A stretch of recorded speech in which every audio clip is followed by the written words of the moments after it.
The morning sun cast long shadows across the parking lot of Riverside High School as a sleek black sedan pulled into the principal's parking spot. Behind the wheel sat David Thompson, a 28-year-old man who had just accepted the most challenging job of his career. He turned off the engine and took a deep breath, staring at the imposing brick building that would be his battlefield for the next few years. David wasn't your typical high school principal. Most people his age were still figuring out their careers, but he had already turned around 3 failing schools in the past 5 years. His secret wasn't magic or luck. It was pure determination, mixed with an unshakable belief that every student could succeed if given the right guidance. As he stepped out of his car, David noticed the school grounds told a story of neglect. Trash scattered across the lawn, graffiti on the walls, and broken windows that had been covered with cardboard instead of being properly fixed. This wasn't the result of poverty.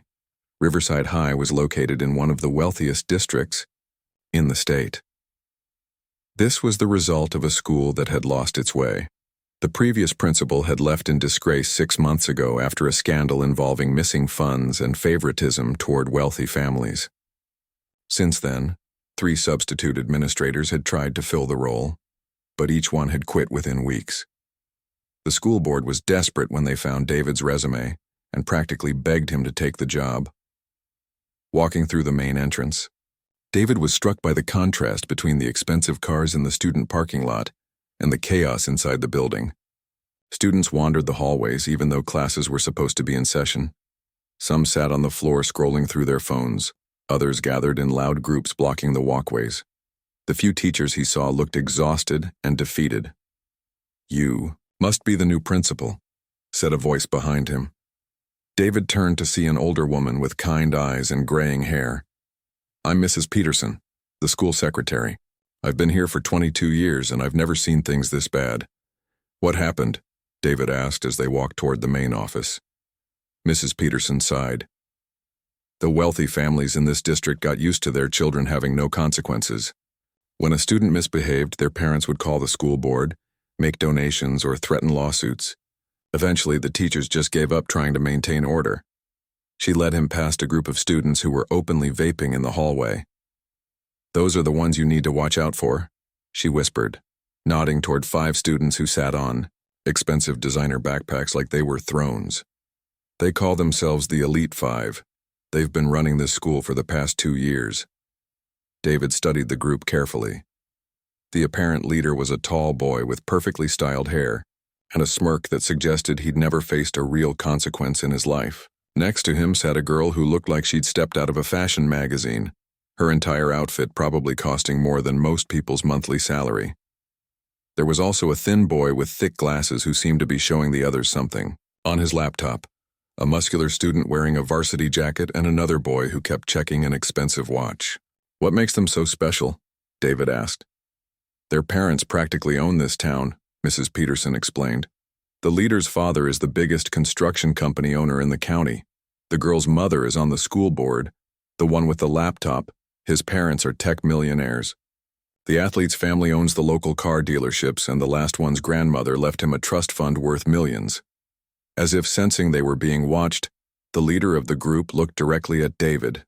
Their eyes met for a moment, and David saw something that made his stomach tighten. Not just arrogance, but a calculating intelligence that suggested this young man was already planning something. "They've made it their mission to drive away anyone who tries to change things," Mrs. Peterson continued. "The last principal tried to implement a dress code and they organized a student walkout. When the substitute tried to enforce attendance policies, they hacked into the computer system and changed everyone's records." David nodded slowly. He'd dealt with difficult students before, but never ones with this level of resources and parental protection. "What about the other students? Are they all like this?" "Oh no," Mrs. Peterson's face brightened. "Most of our students are good kids who just want to learn, but they're afraid to speak up because the Elite 5 make life miserable for anyone who doesn't follow their lead. We've had students transfer to other schools just to escape the bullying." They reached the principal's office, and David was surprised by what he saw. The room was spacious and well-furnished, with large windows overlooking the school courtyard. But it felt cold and unused. like no one had actually tried to make it a place where real work could happen. The previous principal spent most of his time playing golf with the parents, Mrs. Peterson explained, noticing David's expression. He rarely dealt with actual school problems. David set his briefcase on the desk and looked around the room. On the walls were photos of the school's glory days, academic awards, sports championships, and graduation ceremonies where students looked proud and hopeful. When was the last time this school won any kind of recognition? 3 years ago, we won the state debate championship, Mrs. Peterson said sadly.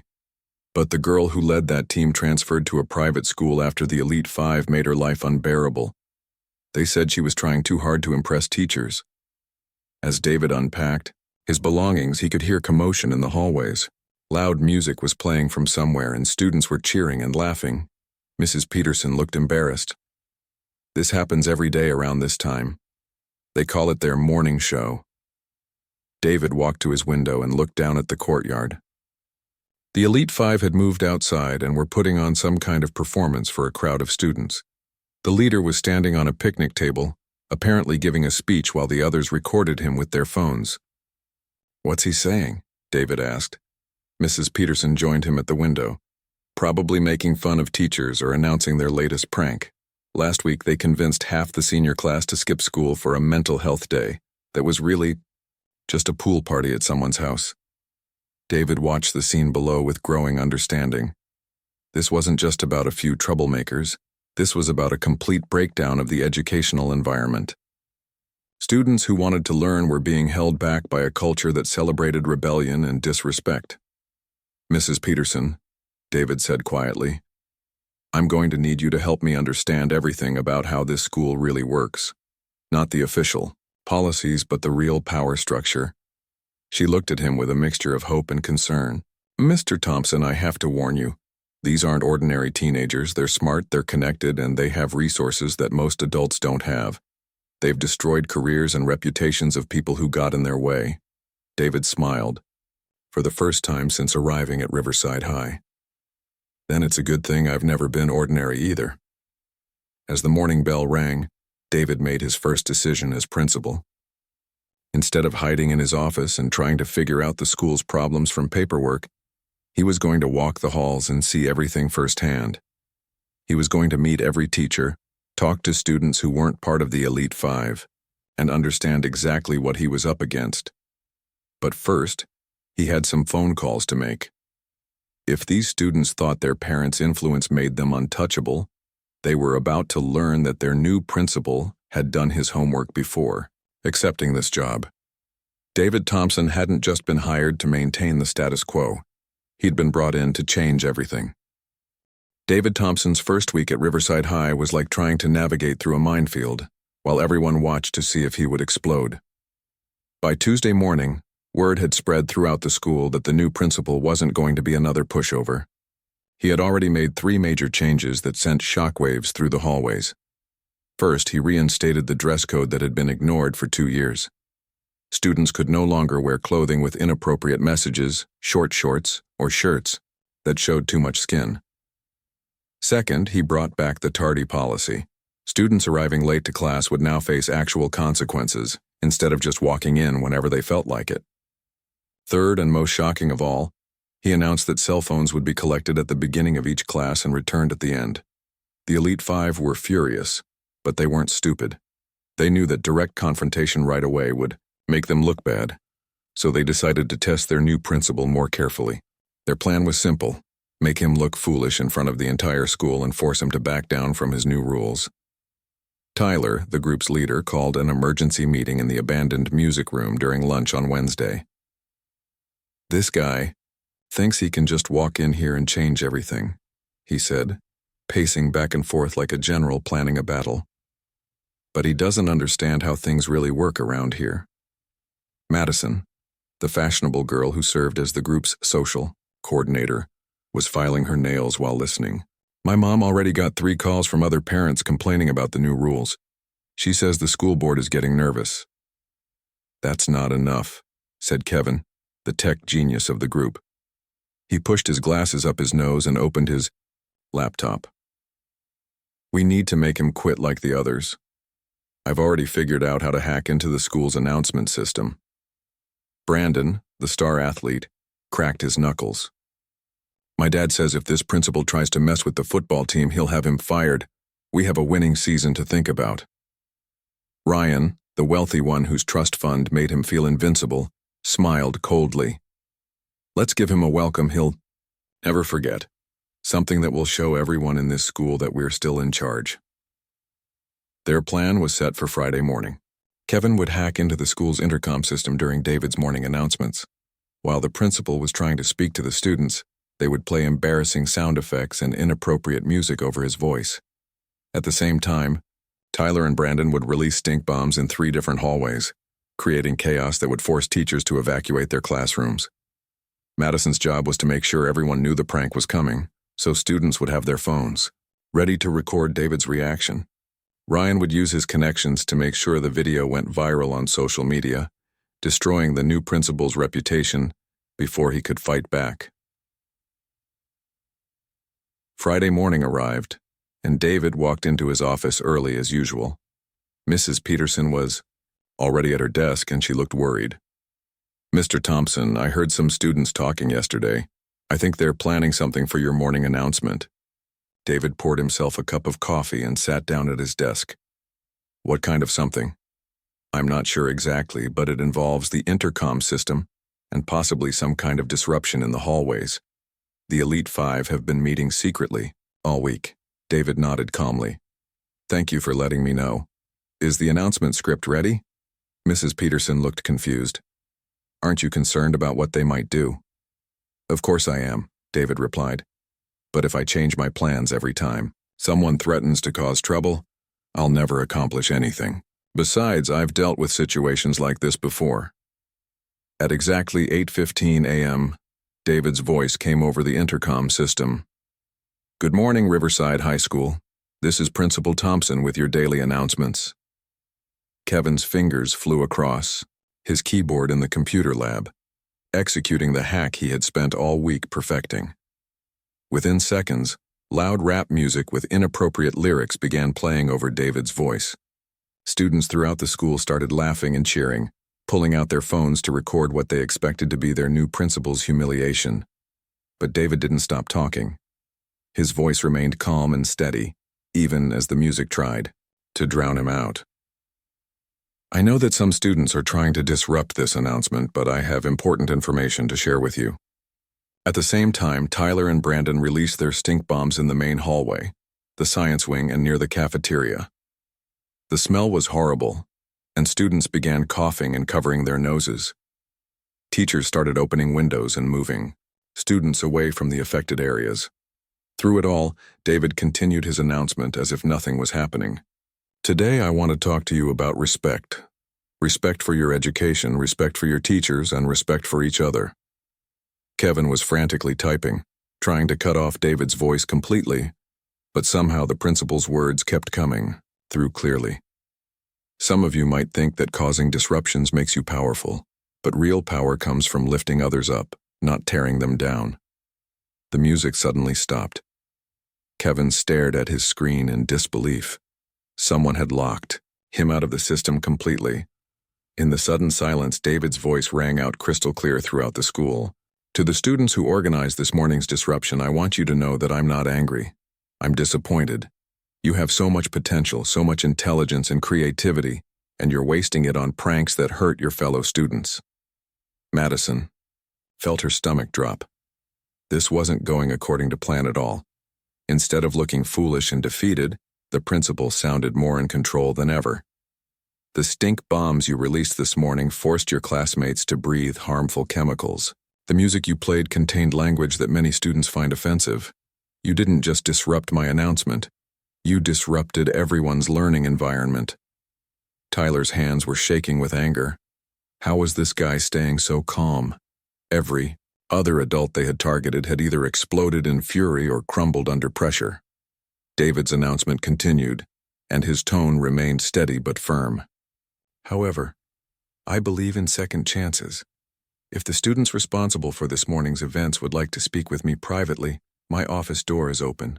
We can work together to find better ways to channel your energy and talents. The hallways had gone completely quiet. Even students who weren't part of the Elite Five were impressed by how David had handled the situation. Instead of losing his temper or backing down, he had acknowledged what happened and offered a path forward. Finally, David concluded, "I want to remind everyone that Riverside High School is your school. You can choose to make it a place where everyone feels safe and supported, or you can choose to make it a place where only the loudest voices matter. The choice is yours, but the consequences belong to all of us." When the announcement ended, the Elite Five sat in stunned silence. Their perfect plan had backfired completely. Instead of humiliating David, they had made him look even stronger and more reasonable than before. Ryan was the first to speak. How did he stay so calm? Every other principal would have been screaming by now. And how did he get back control of the intercom system? Kevin added, still staring at his locked computer screen.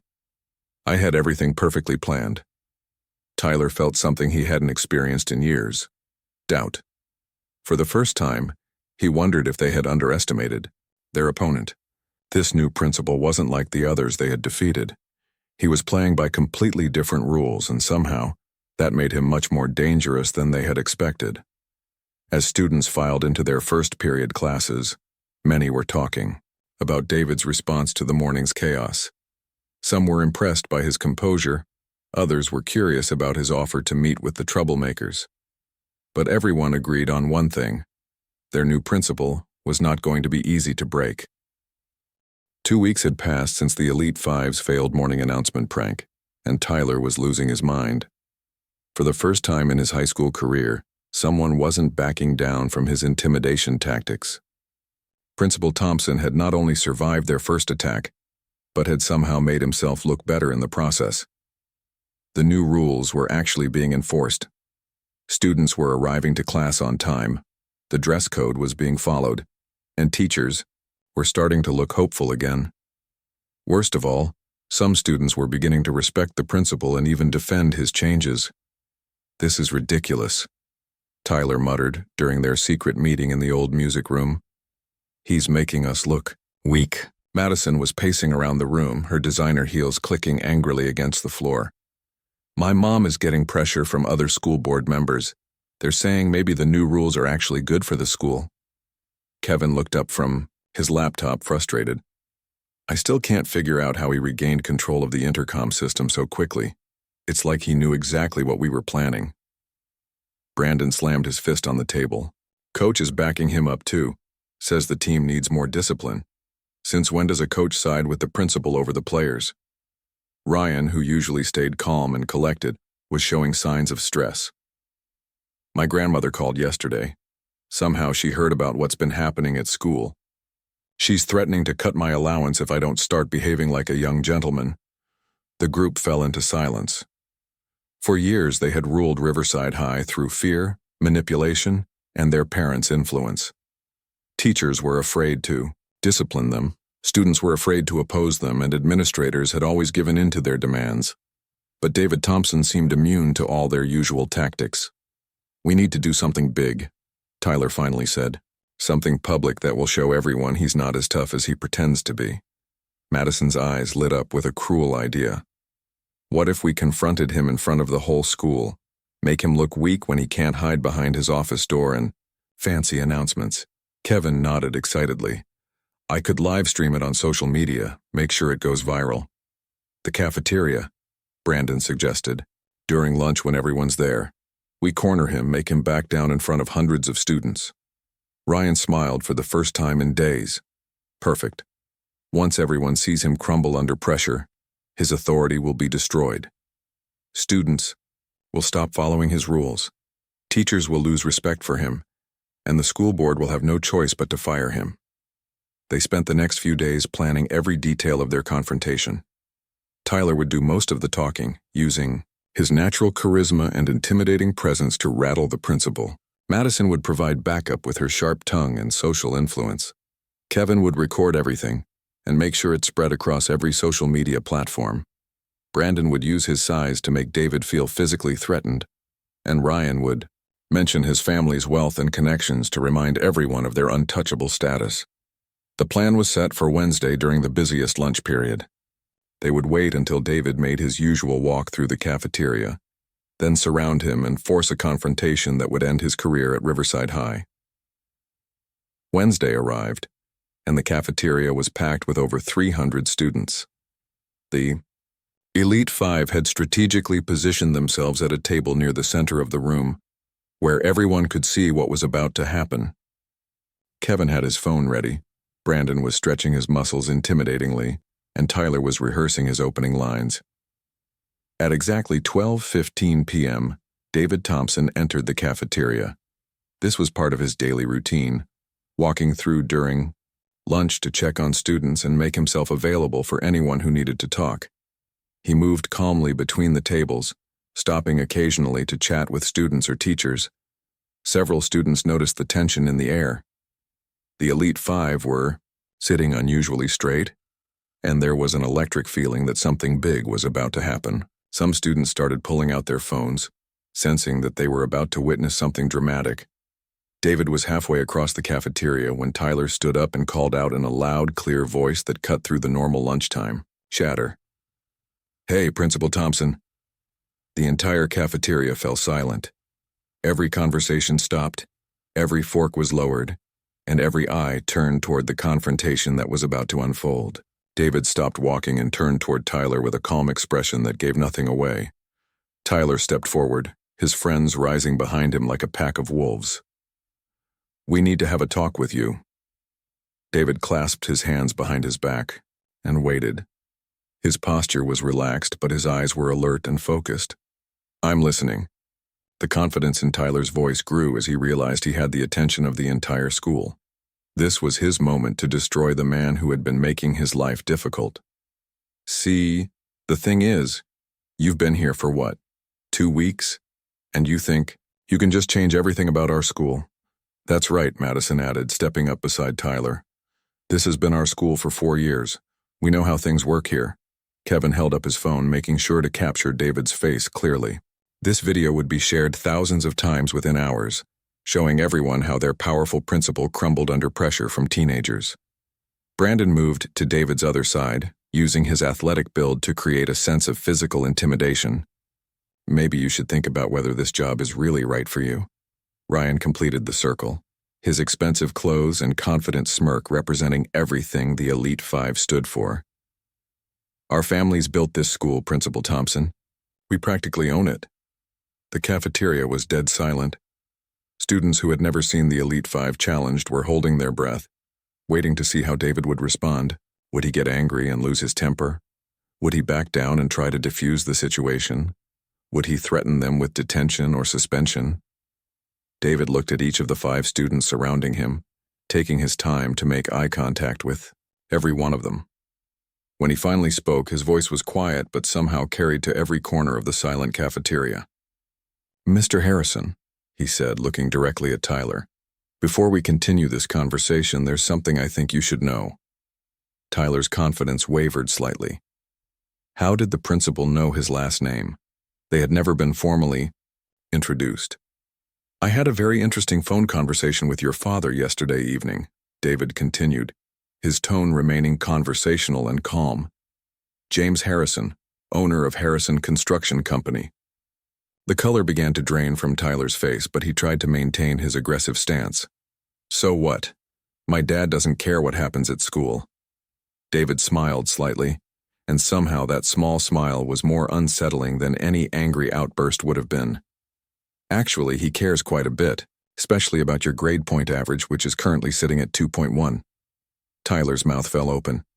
How could the principal possibly know his exact GPA? "Your father is very concerned," David continued, "because most colleges require at least a 2.5 for admission. And you're planning to study business, aren't you? To eventually take over the family company?" The other members of the Elite Five exchanged worried glances. This wasn't going according to plan at all. David turned to Madison, who was trying to maintain her confident expression despite the growing knot in her stomach. "Miss Chen, your mother sends her regards." Madison felt like the floor had dropped out from under her. What are you talking about? Dr. Linda Chen, school board member and respected surgeon, David explained to the fascinated cafeteria audience. She's the one who personally recommended me for this position. She also mentioned that your acceptance to Stanford is conditional on maintaining both your grades and your character. Madison's face went pale. Her early admission to Stanford was supposed to be a secret, something she was saving to announce closer to graduation. The conversation that had started as an ambush was rapidly becoming something entirely different, and every student in the cafeteria could feel the shift in power happening right before their eyes. The silence in the cafeteria was so complete that you could hear the hum of the refrigerators in the kitchen. 300 students sat frozen, watching as their new principal systematically dismantled the reputation of the 5 most powerful students in school. What had started as an ambush was turning into something none of them had ever witnessed before. David turned his attention to Kevin, who was still holding his phone, but no longer looked confident about recording. The tech-savvy student's hands were actually shaking slightly, as he realized this video might not be the victory footage he had planned to share. "Mr. Rodriguez," David said calmly, "I believe your parents are paying for your advanced computer programming classes at the community college, aren't they?" Kevin's voice came out as barely a whisper. "How do you know about that?" "They're very proud of your technical skills," David continued. "They've invested thousands of dollars in your education because they believe you have the potential to become a successful software developer." Kevin looked around desperately at his friends, but they were all focused on David, waiting to see what devastating revelation would come next. "I wonder what they would think if they knew you've been using those skills to hack into school computer systems?" David's voice remained conversational, but his words hit Kevin like a physical blow. "That's a federal crime, you know. Computer fraud and abuse. It could result in criminal charges, not to mention automatic disqualification from any college, computer science program." Kevin's phone slipped from his trembling hands and clattered to the floor. The sound echoed through the silent cafeteria like a gunshot. David picked up the device and handed it back to the stunned student. "Your parents called me this morning. They've already scheduled a meeting with a lawyer to discuss how to handle this situation. They're hoping we can work something out that doesn't involve the police." Brandon, who had been using his size to intimidate David, suddenly felt very small. He had never seen Kevin look so scared, and the confidence that had carried him into this confrontation was rapidly evaporating. "Mr. Washington," David said, turning to the athlete, "how's the football season going?" Brandon tried to straighten up and regain some of his aggressive posture. "We're undefeated. Best season in school history." "That's wonderful," David replied genuinely. "Coach Martinez speaks very highly of your athletic ability. He says you have real potential for a college scholarship." Brandon nodded, unsure where this was leading, but hoping it might be less devastating than what his friends had just heard. "Of course, that scholarship depends on maintaining at least a 2.5 grade point average," David continued. "And according to your current grades, you're sitting at 2.1. Brandon's face went white. His football scholarship to State University was his ticket to college, his way out of his family's financial struggles. Without it, he had no idea how he would afford higher education. "Coach Martinez and I had a long conversation yesterday," David said. "He's agreed that if your grades don't improve immediately, you'll be benched for the rest of the season. No football, no scout visits, no scholarship offers." Brandon's knees nearly buckled. Everything he had worked for, everything he had dreamed about, was hanging by a thread. "But here's the thing," David continued, his voice taking on a slightly warmer tone. "Coach Martinez also believes you're capable of much better academic performance. He thinks the only reason your grades are suffering is because you've been distracted by other activities." The implication was clear. Brandon's involvement with the Elite Five was directly threatening his future. Finally, David turned to Ryan, who had been growing more nervous with each revelation. The wealthy student had always believed his family's money made him untouchable, but watching his friends get systematically destroyed was making him question everything. "Mr. Anderson," David said, "I had a fascinating conversation with your grandmother yesterday." Ryan's blood ran cold. His grandmother was the source of his trust fund, the reason he never had to worry about money. She was also extremely old-fashioned and had very strict ideas about proper behavior. Mrs. Eleanor Anderson is quite a remarkable woman, David continued. 93 years old, built a fortune from nothing, and still sharp as a tack. She's very concerned about your behavior lately. Ryan found his voice, though it came out much weaker than he intended. What did she say? She mentioned that your trust fund has some very specific conditions attached to it, David replied. Something about maintaining good character and representing the family name with dignity. The entire cafeteria was watching Ryan's face turn various shades of pale. His trust fund wasn't just his allowance money.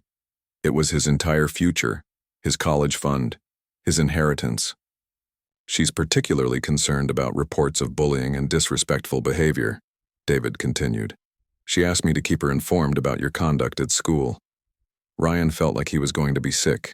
His grandmother had threatened before to cut off his funding if he didn't behave properly, but he had never thought she would actually follow through. David looked at all 5 students who were now standing in a loose circle around him, but no longer looked like predators. They looked like what they really were. Teenagers who had gotten in way over their heads. Now, David said, his voice carrying clearly through the silent cafeteria. I believe you wanted to have a conversation with me about how this school operates. Tyler, who had started this confrontation with such confidence, could barely find his voice. We didn't mean... You didn't mean what? David asked calmly. You didn't mean to disrupt the education of your fellow students? You didn't mean to disrespect your teachers? You didn't mean to create an environment where other students feel unsafe and unwelcome? Madison tried to speak up, but her voice cracked. Principal Thompson, You were just testing me, David finished for her. I understand. You've been allowed to behave this way for so long that you forgot there might be consequences for your actions. He looked around the cafeteria at all the students who were watching this unprecedented scene unfold. But here's what I want everyone in this room to understand. This school belongs to all of you, not just the loudest or the wealthiest. Every student here deserves to feel safe, respected, and supported. Kevin, who was still staring at his phone like it might explode, finally managed to speak. What do you want from us? David's expression softened slightly. I want you to be better than you've been. I want you to use your intelligence, your resources, and your influence to help this school instead of hurting it. Brandon looked confused. But what about our grades? What about the scholarship? What about all the stuff you just said? Those are problems we can solve together, David replied.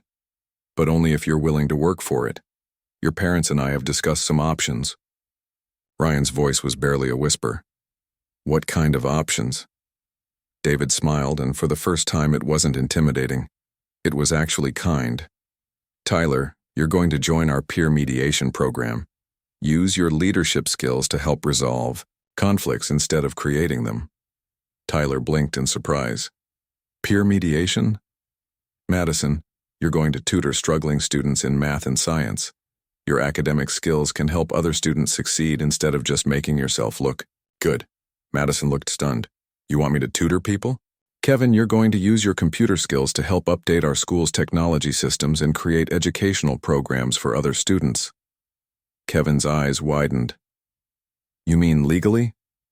Brandon, you're going to mentor younger athletes and help them balance sports with academics. Show them it's possible to excel in both. Brandon straightened up slightly. You think I can do that? And Ryan, you're going to organize community service projects and fundraisers for school programs that need support. Ryan looked bewildered. Community service? David nodded. You all have incredible potential.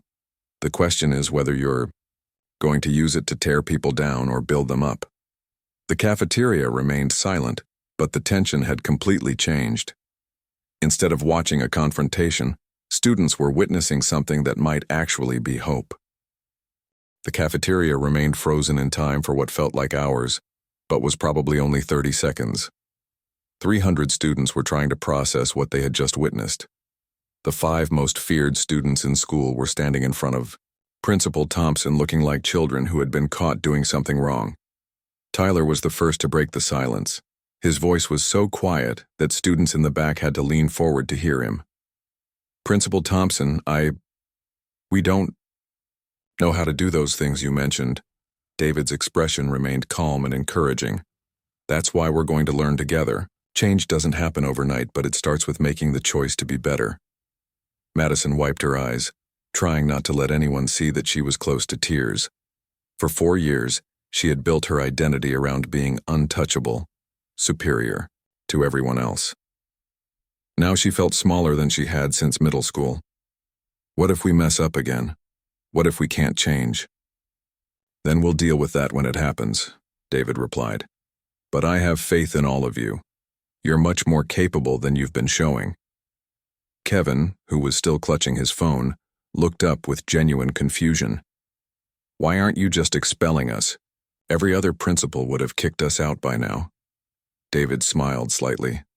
Because expelling you would be the easy solution for me, but it wouldn't help you become better people. And it wouldn't help this school become a better place for everyone. Brandon shifted uncomfortably. But what about all the stuff we did? The pranks, the hacking, the way we treated other students. You're going to make amends for all of that, David said firmly. Not with detentions or suspensions, but with positive actions that help repair the damage you've caused. Ryan, who had been silent since learning about his grandmother's involvement, finally spoke up. How do we know you won't just humiliate us the way we tried to humiliate you? David's answer surprised everyone, including the Elite Five. Because that's not what leadership looks like. Real leaders don't tear people down to build themselves up. They find ways to help everyone succeed. A student from the back of the cafeteria suddenly stood up. It was Amy Chen, a quiet sophomore who had been bullied by the Elite Five earlier in the year. Principal Thompson, how do we know they're really going to change? They made my life miserable, for months. David turned to address Amy, but before he could speak, Madison stepped forward. Her voice was shaky, but it was loud enough for everyone to hear. Amy, I'm sorry. I'm really, truly sorry for what we did to you. It was wrong and mean, and I don't have any excuse for it. The cafeteria erupted in whispers. No one had ever heard Madison apologize for anything, let alone publicly admit she was wrong. Tyler looked at his friends, then at Principal Thompson, then at the hundreds of students watching them. He took a deep breath and spoke louder than Madison had. Amy's right to be angry with us. We've been terrible to a lot of people, but if Principal Thompson is willing to give us a chance to make things right, we want to try. Kevin nodded vigorously. I can start by fixing all the computer problems I caused, and maybe I can teach other students some programming skills instead of using them to cause trouble. Brandon looked directly at some of the younger athletes sitting at nearby tables. I want to help you guys with your grades. I know what it's like to struggle in school while trying to play sports. Ryan was the last to speak, and his voice was barely above a whisper. I've never had to think about anyone except myself. I don't really know how to help other people, but I want to learn. Principal Thompson nodded approvingly. That's exactly the kind of attitude that creates real change. It starts with being honest about our mistakes and then choosing to do better. Mrs. Peterson, who had been watching from the cafeteria entrance, stepped forward with a clipboard. Principal Thompson, should I start documenting their new assignments? Actually, David said, I think the students should be involved in planning their own paths forward. Tyler, Madison, Kevin, Brandon, Ryan, I want you to meet with me individually this week to discuss how we can best use your talents to help the school. As the lunch period was ending and students began to clean up their tables, something unprecedented happened. Several students approached the Elite Five to actually talk to them instead of avoiding them. Some offered encouragement. Others asked questions about the programs Principal Thompson had mentioned.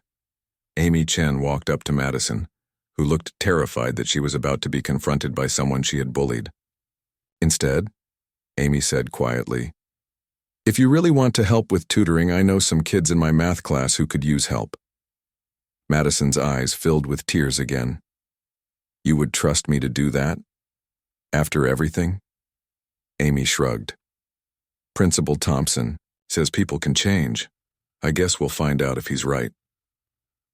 Over the following weeks, the transformation at Riverside High was remarkable. Tyler threw himself into peer mediation with the same intensity he had once used for pranks. He discovered that he actually enjoyed helping other students resolve their conflicts, and his natural charisma made him effective at bringing people together. Madison started tutoring sessions every Tuesday and Thursday after school.